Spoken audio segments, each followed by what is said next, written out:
There comes a point in your life when you realize not everybody deserves your energy. Not every comment requires a clapback.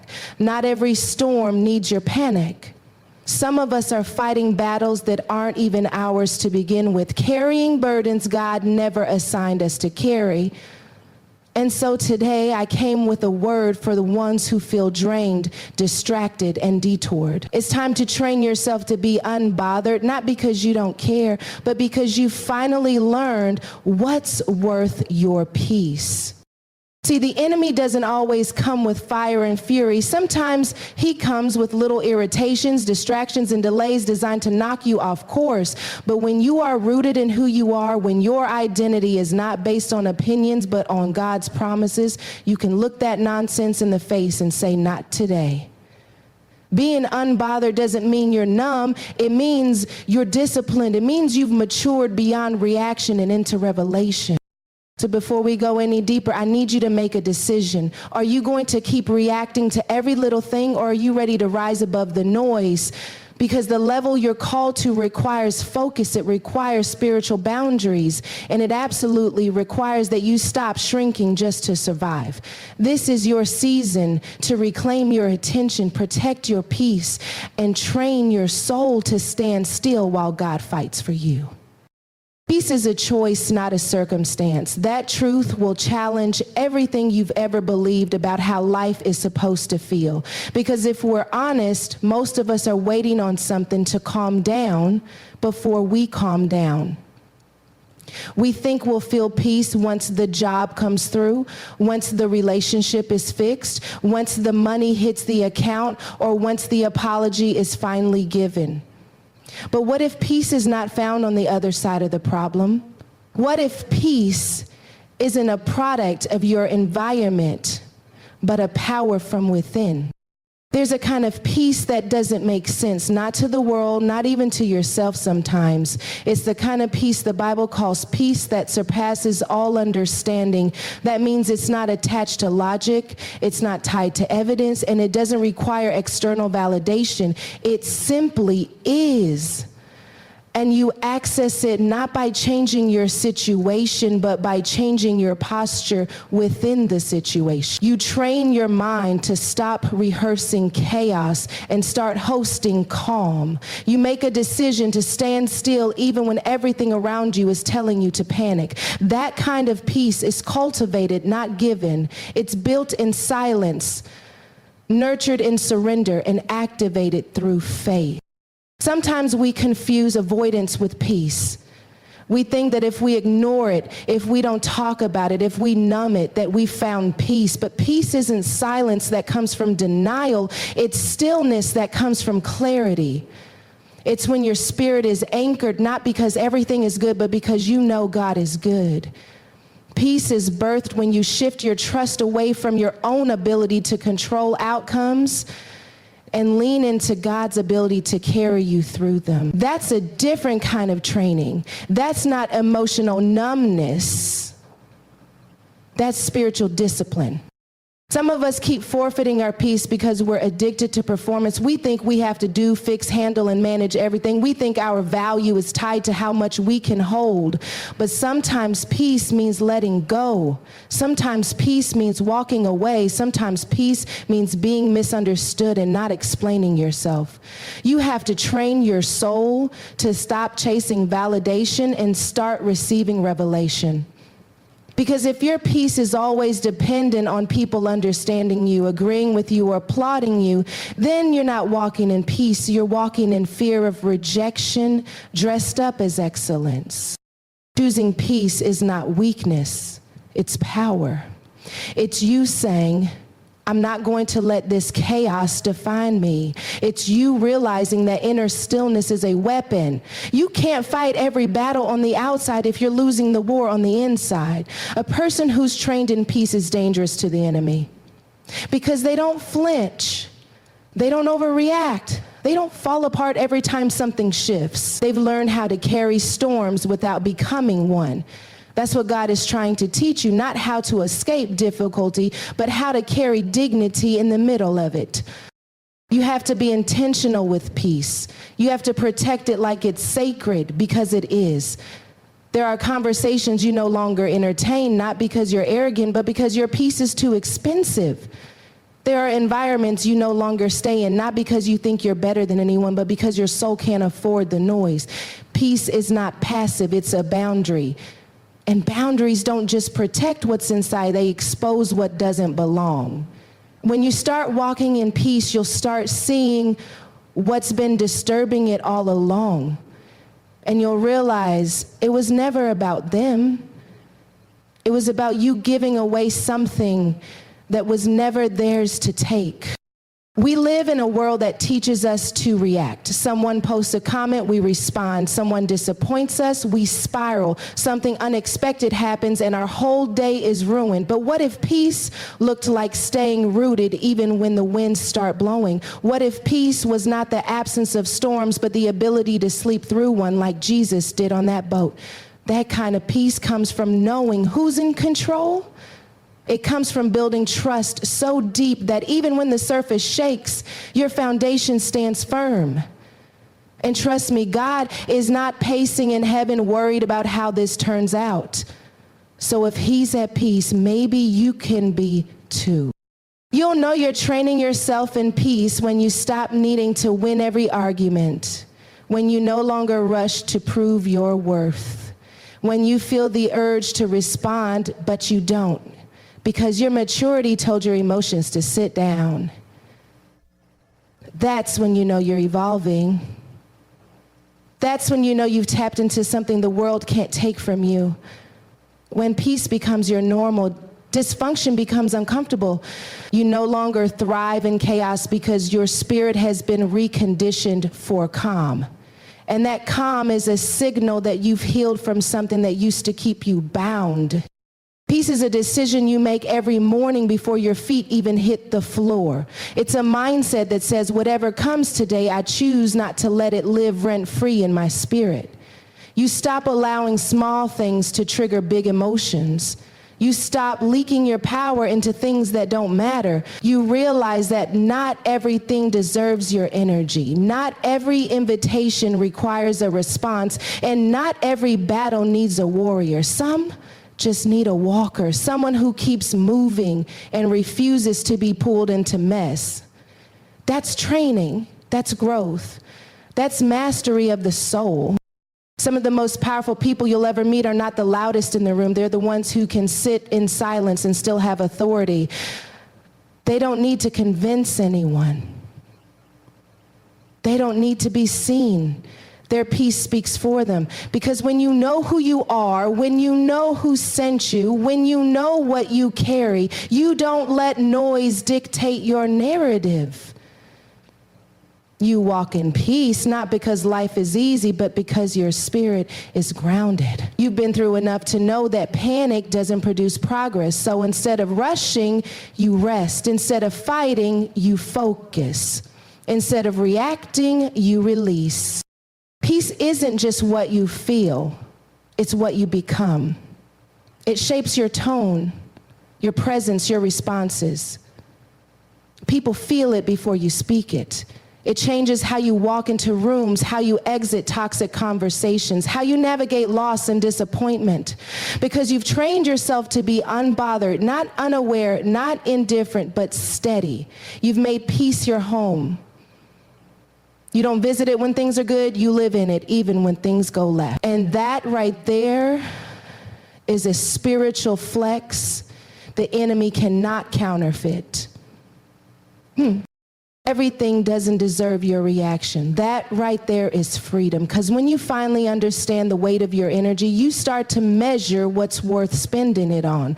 Some of us are tired not because life is so hard, but because we've been bleeding energy into every little offense, every petty comment, every insecure projection someone throws our way. We're in a constant state of defense, explaining, correcting, arguing, posting, clapping back. And for what?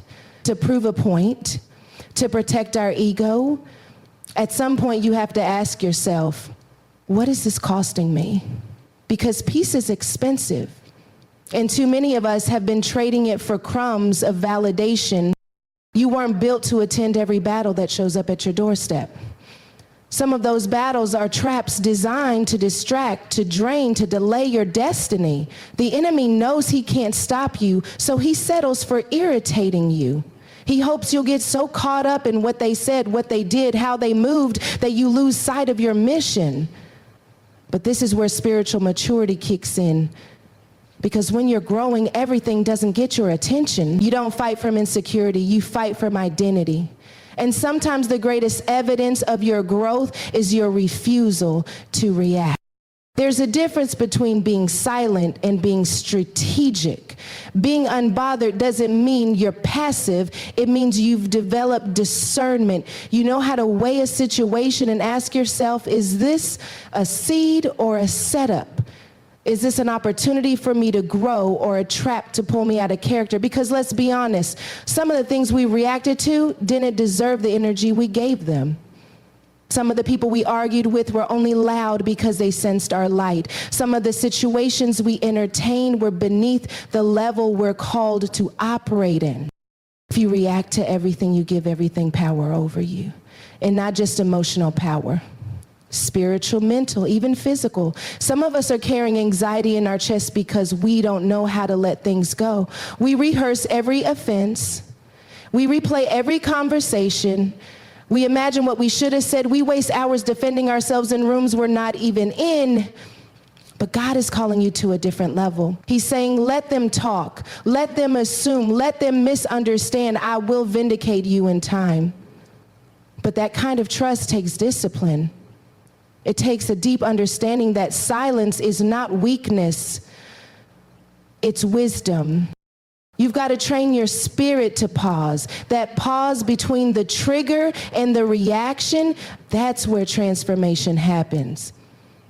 That's where your power lives. Because not everything that offends you needs to be confronted. Some things need to be ignored. Some things need to be surrendered. Some things need to be watched and not touched. Because when you're walking in purpose, you start realizing that every distraction comes dressed like urgency. And if you're not careful, you'll spend your life reacting instead of building, surviving instead of creating, defending instead of developing. God didn't give you your anointing for arguments. He gave it for assignments. And if the enemy can keep you in petty cycles of emotional warfare, you'll be too exhausted to move in destiny. You'll confuse busyness for progress. But real power is quiet. Real growth doesn't announce itself. Real healing isn't loud. It's present. And when you learn to conserve your reaction, you preserve your power. Because every time you respond to nonsense, you're telling the enemy you still have access to my emotions. But when you stay still, when you don't flinch, when you don't respond, you're saying, I've grown past that. I've trained for this. Not everyone who confronts you is qualified to correct you. And not every opinion is worth addressing. Some people aren't even talking to you. They're talking to the version of you that triggered their insecurity. So why waste energy correcting someone who isn't even looking at you through truth? That's when you have to go inward. You have to know who you are. Because when you do, their perception doesn't shake your position. When you know you're operating in obedience, you don't need consensus to feel confident. You're not waiting for their approval because you already have God's assignment. You don't need to react to prove you're right. Righteousness doesn't argue, it stands. And when God vindicates, he doesn't do it quietly. But your part is to hold your peace. Your part is to not allow temporary emotions to create permanent damage. Some of us have wrecked relationships, missed blessings, and delayed breakthrough because we couldn't stop ourselves from reacting. We had to say something. We had to get the last word. But at what cost? Sometimes the most powerful thing you can do is say nothing and let your fruit speak for you. Discipline isn't just about what you say yes to. It's about what you refuse to respond to. Not out of fear, but out of focus. You're focused now. You've cried too many tears to go back to being easily triggered. You've healed too much to reopen old wounds for people who haven't done the work you've done. You're not who you used to be, and your reactions should reflect that. When people come looking for the old version of you, they should find silence. They should find maturity. They should find someone who doesn't need a clap back because their confidence is no longer fragile. Reaction is a reflex, but response is a choice. And part of training yourself to be unbothered is learning the art of choosing when to speak and when to stay quiet, choosing when to engage and when to disengage, choosing what is worth your peace and what needs to pass by without your energy. Every action doesn't need a follow-up. Every insult doesn't need a defense. Some things are beneath your calling, and the sooner you realize that, the more you'll protect what really matters. The more you grow in God, the more you'll be tempted to come down to explain, to defend, to argue, to prove. But you weren't called to come down, you were called to rise. And rising sometimes means ignoring. It means letting people believe what they want if it keeps you aligned with what God said. You can't keep trading your growth for their comfort. You can't keep abandoning your peace just to keep the peace. Sometimes peace requires distance. Sometimes it requires silence. And sometimes it requires the discipline to keep walking when everything in you wants to turn around and react. When you realize everything doesn't deserve your reaction, you begin to conserve your power for what really matters. You begin to understand that maturity is measured in restraint, not retaliation. You begin to see that silence isn't always defeat, it's direction. It's God saying, this isn't yours to fight. It's the Spirit whispering, keep moving, because some battles are beneath you. Some fires burn out faster when you don't add your voice to the flames. And when you stop reacting to everything, you start creating room for peace, clarity, and divine momentum. Silence is a spiritual strategy, not a passive escape, not a lack of words, but an intentional position of power. In a world where everybody's talking to be seen, talking to be heard, talking to be right, there's something radical, something holy about a person who chooses to be silent. Sometimes it's knowing exactly what to say, but choosing not to. That's maturity. That's discernment. That's wisdom born from pain, healing, and the kind of faith that doesn't need to announce itself to be effective. There's a weight that silence carries. It's not empty, it's full of restraint, full of clarity, full of trust. Because when you don't rush to fill the space with your opinions, your need to defend, or your version of the story, you make room for God to speak. You leave space for the Spirit to move. And sometimes the most powerful thing you can do is say nothing and let heaven do the talking. Some answers aren't meant to come from your mouth. They're meant to come from your fruit. Some situations aren't meant to be confronted in the natural. They're meant to be surrendered in the spiritual. We often think silence means weakness, that if we're quiet, we're losing, that if we don't speak up, we're letting someone else win. But that's not how the kingdom works. In the kingdom, silence is sacred. It's where you hear God most clearly. It's where your flesh gets quiet enough for your spirit to rise. Silence is where strategies are born. It's where battles are won before they're even fought. The enemy doesn't know how to handle someone who doesn't flinch, doesn't panic, doesn't rush to respond. He thrives on chaos, but silence starves him. Silence denies him the satisfaction of seeing you unravel. Think about Jesus before the cross, accused, mocked, lied on, yet he said nothing. Not because he was powerless, but because he understood the assignment. He knew that silence in that moment was louder than any defense he could offer. Because when you're walking in divine timing, not everything deserves your voice. Your silence becomes a shield, a filter, a safeguard for your destiny. It protects you from unnecessary warfare. It keeps you from getting entangled in distractions disguised as urgency.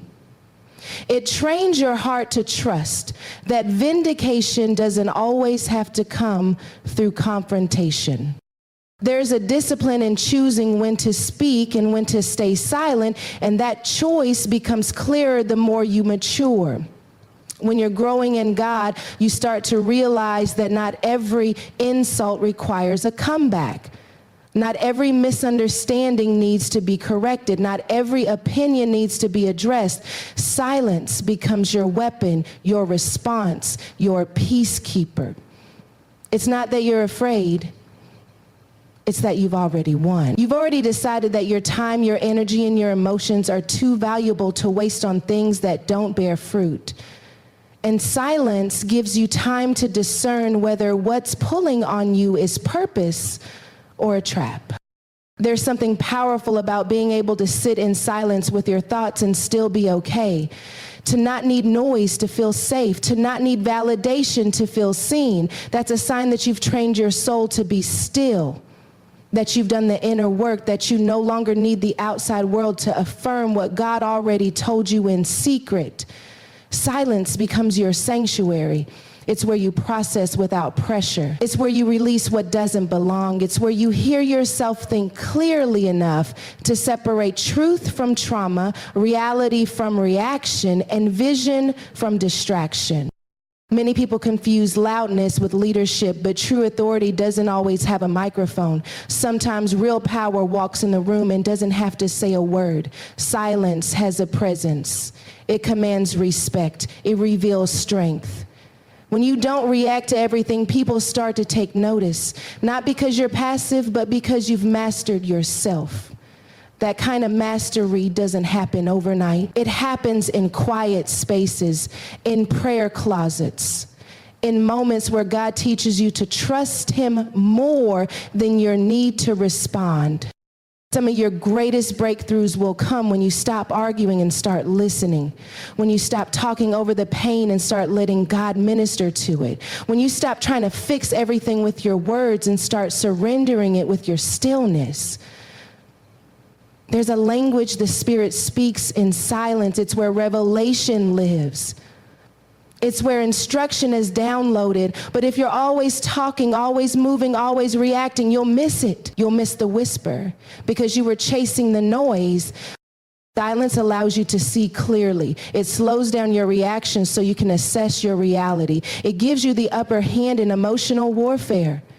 Because the person who stays calm, who doesn't react, who listens more than they speak, they hold the room, they hold the atmosphere, they carry peace. And that peace becomes contagious. It shifts dynamics.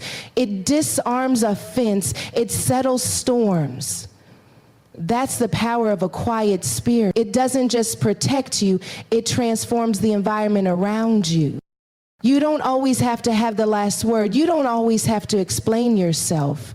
Some seasons require you to be silent so God can speak on your behalf. Some doors are opened not by what you say, but by what you don't say. Some relationships are healed not through confrontation, but through quiet intercession. Some battles are won not in shouting, but in surrender. Silence doesn't mean doing nothing. It means doing what matters most. Aligning yourself with heaven's rhythm instead of reacting to earth's chaos. The more you grow, the more you'll realize that silence is a choice rooted in security, in knowing who you are, in trusting who God is. You don't need to be loud when you're clear. You don't need to be defensive when you're anchored. You don't need to rush when you're aligned. And sometimes the loudest statement you can make is to say nothing at all. Because silence is not the absence of voice, it's the presence of wisdom. It's the decision to pause, to observe, to wait until the Spirit gives clearance to speak. In a culture that rewards speed and sound, silence becomes countercultural. It becomes prophetic. It sets you apart. It draws people to ask questions not about what you say, but about what you know. Because there's something about a person who's trained in silence. They carry something different. They've been in the secret place. They've heard from God. They don't flinch under pressure because they've already settled in their spirit what the outcome will be. They're not moved by emotion, by provocation, or by applause. They're steady because they've learned that some of the greatest movements of God begin in stillness. When God is getting ready to do something major in your life, he often silences you first. He closes your mouth so you won't sabotage it with words rooted in fear. He shuts down conversations so he can download fresh instruction. He silences your circle so you can hear his voice more clearly. That's not punishment, it's preparation. It's heaven pulling you into alignment, because sometimes the most spiritual thing you can do is be quiet, be still, and let God be God. And when you train yourself to respond with silence instead of noise, you train your spirit to follow heaven instead of the world. Protecting your peace is protecting your purpose. The two are inseparably tied, because anything that disturbs your peace has the potential to disrupt your clarity, your focus, and your ability to move in obedience. Peace isn't just a nice feeling. It's a spiritual environment that cultivates purpose. When your heart is at rest, your spirit can hear. When your mind is still, your vision can expand. And when your atmosphere is clear, God can move without interference. That's why the enemy targets your peace first. If he can't take your anointing, he'll try to cloud it. If he can't steal your purpose, he'll try to suffocate it under noise, confusion, and constant distraction. You have to become intentional about guarding your inner world. That means paying attention to what gets access. Not everyone and not everything is worthy of entrance into the sacred space of your peace. Some conversations are too costly. Some environments are too chaotic. Some people are too unstable to be given unrestricted access to your emotions. This doesn't make you cold, it makes you wise. Because the more you protect your peace, the more you protect the clarity required to walk out your calling. Peace is where your purpose breathes. And anything that consistently suffocates it needs to be addressed, limited, or removed. There comes a moment in your growth where you realize your boundaries aren't about keeping people out. They're about keeping you aligned. You've worked too hard to come out of dysfunction to let it back in through open doors disguised as kindness. You've prayed too long for clarity to now allow confusion to live rent-free in your mind. You've been healed too deeply to now entertain energy that keeps reopening wounds. Protecting your peace means recognizing the difference between what feels familiar and what feeds your future.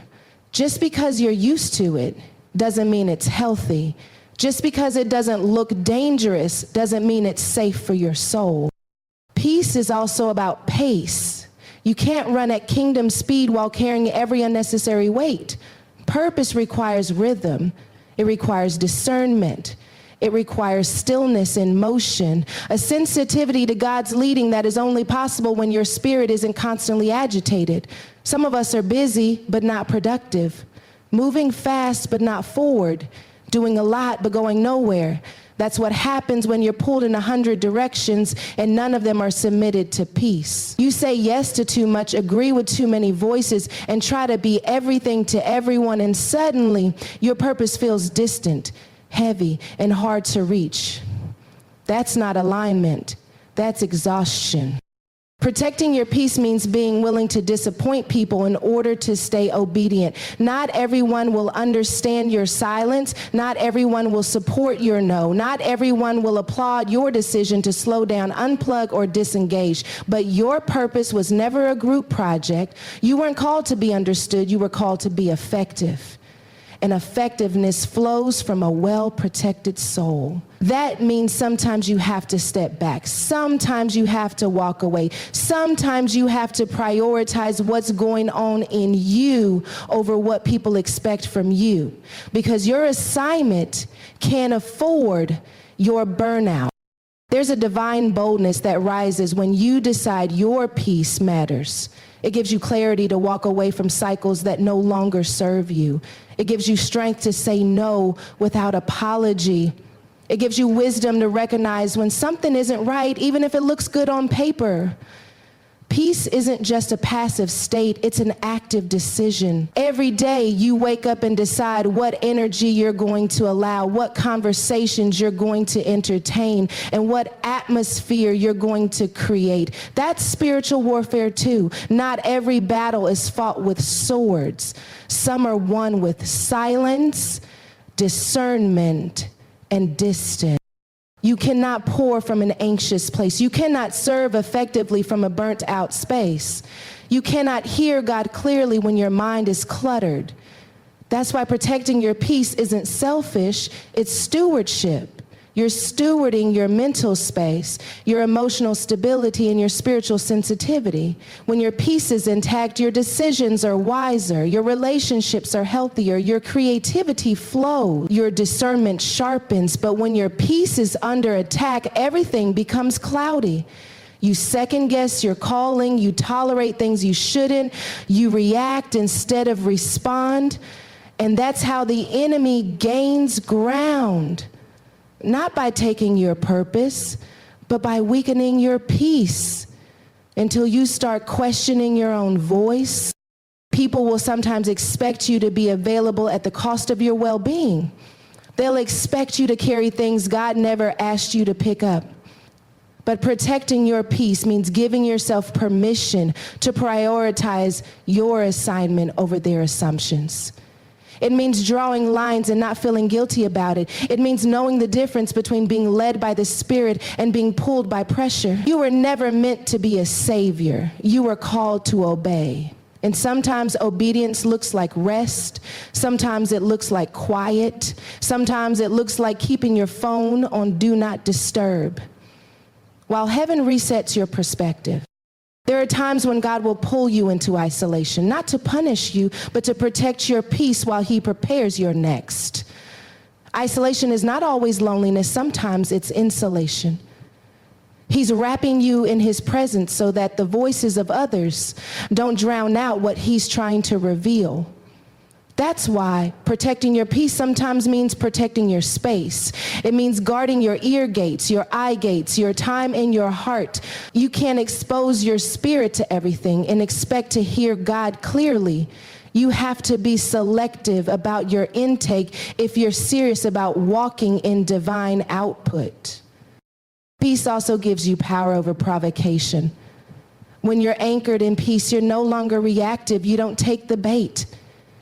You don't match energy. You don't get pulled into drama, offense, or petty battles. Your responses are measured. Your emotions are submitted. Your mind is steady. That doesn't mean you're indifferent. It means you're in control. It means you've learned how to govern yourself, how to check your spirit before you speak, and how to pause long enough to ask God what to do next. That's protection. That's wisdom. That's spiritual intelligence at work. Purpose is not always found in movement. Sometimes it's found in margin. When your calendar is too full, when your spirit is constantly agitated, when your days are filled with noise and reaction, you lose the ability to reflect, to hear, and to discern. Protecting your peace makes room for God to interrupt your plans with something better. It gives him space to stretch you, to show you, to remind you of who you really are. Because peace quiets the lies. It silences fear. It interrupts the narrative that says you have to earn rest or prove your worth. Peace reminds you that you are already loved, already chosen, already enough, even when you're still. You can't fulfill your calling in a constant state of chaos. Eventually, the noise will drown out the whisper of destiny. Protecting your peace is how you stay sensitive to the shift, how you stay open to correction, how you keep your heart soft enough to be molded but strong enough to be guarded. It's not about building walls, it's about cultivating wisdom. You protect your peace because your purpose depends on it, because the world needs what you carry. And what you carry can't thrive in clutter.